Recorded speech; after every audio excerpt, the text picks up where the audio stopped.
प्रदेश के लोकसभा चुनावों में सपा बसपा और आरएलडी के गठबंधन के प्रत्याशी कुंवर नरेंद्र सिंह ने भी नामांकन से पूर्व शहर में अपना जुलूस निकालकर पार्टी गठबंधन का दमखम दिखाया। पार्टी पदाधिकारी और कार्यकर्ता उत्साह से कितने लवरेज थे, ये उनकी जिलाधिकारी कार्यालय के मुख्य द्वार से हुई एंट्री से ही पता चल गया, जहां साथ आई भीड़ उनके साथ अंदर प्रवेश करने के लिए उतावली थी, जिन्हें एसपी सिटी के निर्देश पर पुलिस कर्मियों ने बमुश्किल रोका। प्रस्तावकों में शामिल बसपा जिला अध्यक्ष को प्रवेश न दिए जाने पर लोकसभा गठबंधन प्रत्याशी पुलिस अधिकारियों से भिड़ गए।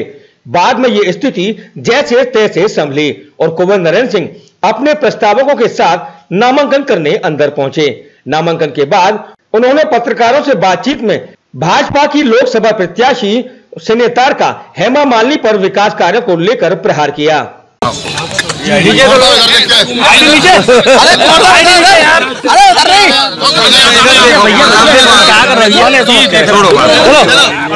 नीचे नहीं करोगे किया है और किन मुद्दों को लेकर के आप चुनाव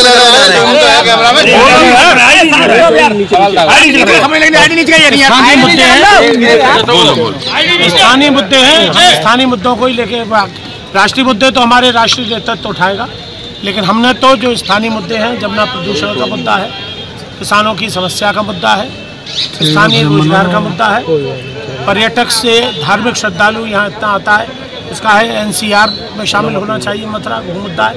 तत्कालीन जो सांसद थी उन्होंने वादे किए थे, वो एक भी पूरे नहीं हुए।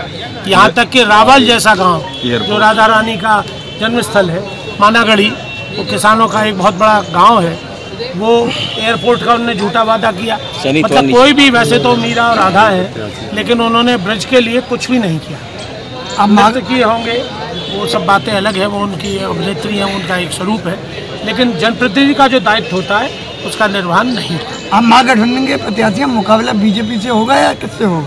नहीं, भारतीय जनता पार्टी से, जुमलेबाजों से है हमारा मुकाबला, और किससे होगा? कैसे निपटेंगे जुमलेबाजों से? नहीं, कैसे जनता निपटेगी उनसे, तो हम क्या निपटेंगे? आरएलडी कई नेता आपके साथ नहीं है, सब साथ है, कोई बात नहीं है।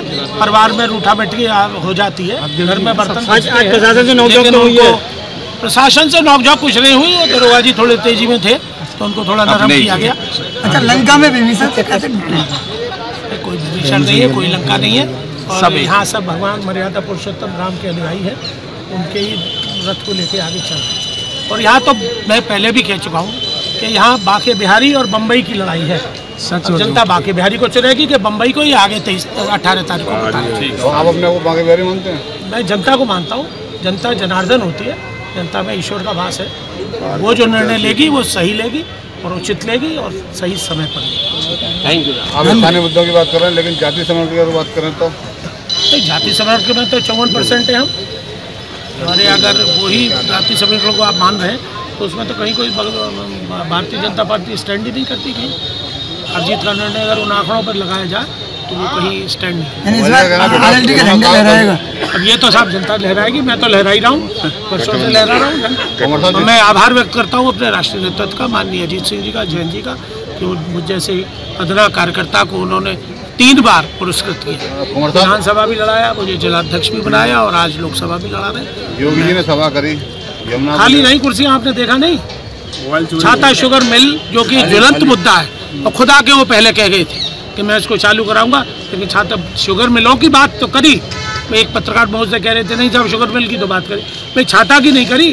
भाई मैं वादा करता हूँ आप लोगों के सामने, अगर ईश्वर ने मुझे मौका दिया और जनता का आशीर्वाद मिला तो छाता शुगर मिल में नारियल और हवन नहीं होगा, उसमें धुआं निकलता चिमनी में नजर आएगा। अगर आप जीते तो जी, क्योंकि किसानों की समस्या है आज, किसान। और फिर सबसे बड़ी बात जो है कि तार ट्रोपेजियम जो है वो, उसकी वजह से यहाँ पर उद्योग खत्म हो गए। उन उद्योगों की वजह से किसान और के लड़के जो है, नौजवान, वो बेरोजगार घूमते हैं। तो ऐसे यहाँ पर उद्योग विकसित किए जाएं जो पर्यटक से जुड़े हों, जो